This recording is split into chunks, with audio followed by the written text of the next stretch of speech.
Fascist হওয়া যাবে না, বোঝা ক্ষমতা আঁকড়ায় থাকা যাবে না, বোঝা ওই যে শহীদের বাবা এখন নাকি বস্তিতে থাকে। আমি জানি না কেন বস্তিতে থাকবে, শহীদের লিস্ট আছে না ওনার? মঞ্জু সাহেব, শহীদের লিস্টে ওনার মেয়ের নাম নাই? মিনিমাম 10 থেকে 15 লাখ টাকা পায়নি নাকি নাকি পেয়েছে? তাহলে বস্তি থাকে, আরো লাগবে 10 লাখ আবার আমরা দেবো, বিএনপি থেকে দেবো, ব্যক্তিগত পর্যায়ে দেবো, কিন্তু কেন উনি বস্তিতে থাকবে? এই প্রশ্ন আপনারা এই পাবলিক হাততালি না দিয়ে আমাদেরকে বলতে পারেন।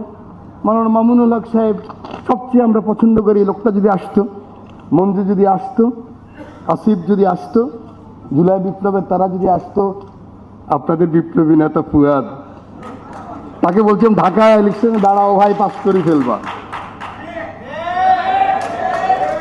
আসে নাই, আগামীবার আসবে, কারণ এবার আর ওই রাজনীতি হবে না। আগে কি হতো,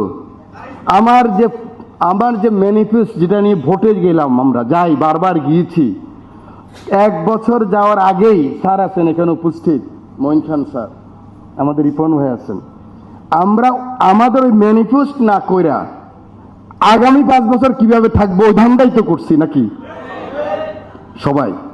তা 54 বছর আগাইতে পারি নাই ভাই, এখন বিএনপি দিয়ে 100% আগাইতে চান কেন?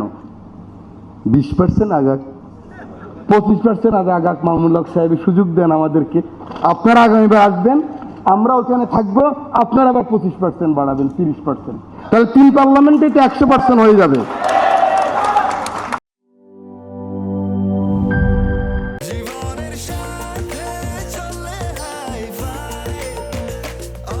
স্বাস্থ্যকর অল টাইম, সব সময় অল টাইম হেলদি লাইফ।